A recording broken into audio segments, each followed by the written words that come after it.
Okay, so now we are going to talk about the next topic of ours, that is torque on a current carrying loop in a uniform magnetic field. Here you can see that we have placed a rectangular coil in a uniform magnetic field. As this is the north and the south poles, you already know that the current here the magnetic field will be directed from north to south, and here we have considered that the current flows in this conductor in an anti-clockwise direction. Okay, here we have assumed that the current flows in this will be in anti-clockwise direction, and when you can see here PQRS, here you can see the current is flowing in the upward and here the current comes down.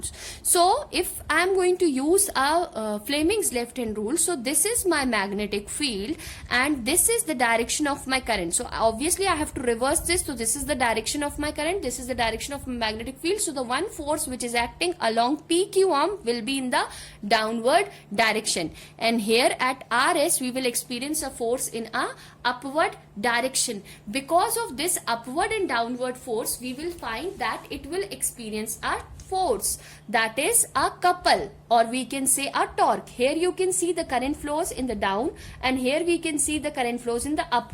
If I am going to see its top view, I can find this way. So this, its breadth is A and its length is B. So we are starting solving this one. So we will find that here the current will flows in the conductor, that is I is the current, okay, which is flowing in the conductor PQRS, okay, and A and B is nothing but a sides of the coil, which we can say a length or the breadth, and A is what? Nothing but a area, which we can say nothing but AB.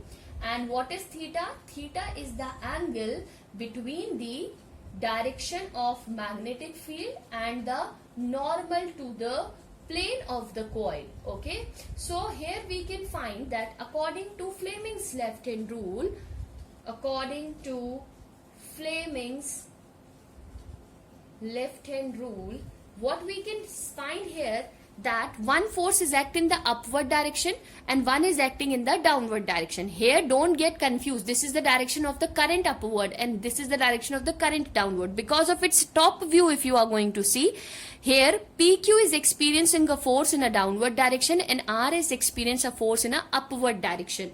So we can calculate here that clearly we can find, because of these two equal and opposite, it will produce a torque. What is that torque? We know that is force into perpendicular distance. So here why I have made this I have made for make you understand, because this is the dipole, or we can say a movement. Okay, so here you can see that this is nothing but A and this is nothing but theta, we can say, right? So if I am going to use the sine theta, what is that sine theta says? Sine theta is nothing but perpendicular upon hypotenuse. What is its perpendicular? So perpendicular we need to find it out. So I am writing sine theta is equals to, what is P? I don't know. What is H? Is A. So perpendicular will be what? That is nothing but P is equals to sine theta, A of sine theta. So perpendicular distance we got A of sine theta.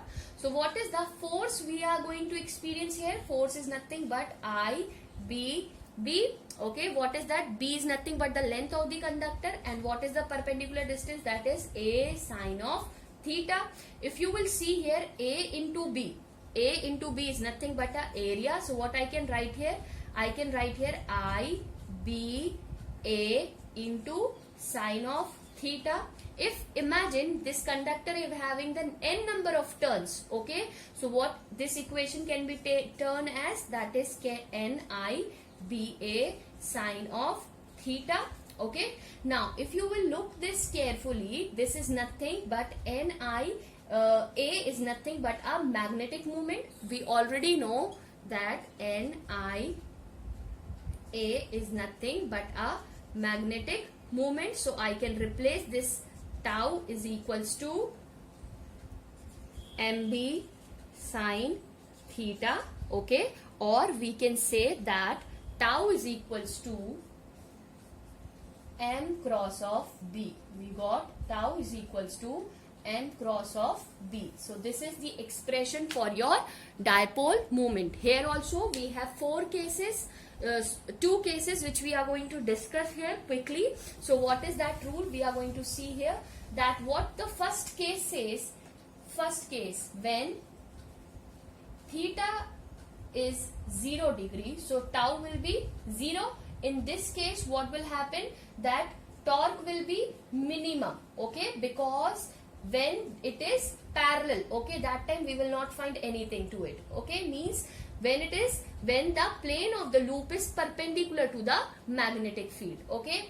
Now the second case, when theta is equals to 90 degree, in that time we found that the torque will be maximum, tau will be maximum. So this is the case which you have to study. This is one of the most important derivation. So this you have to study. Thank you.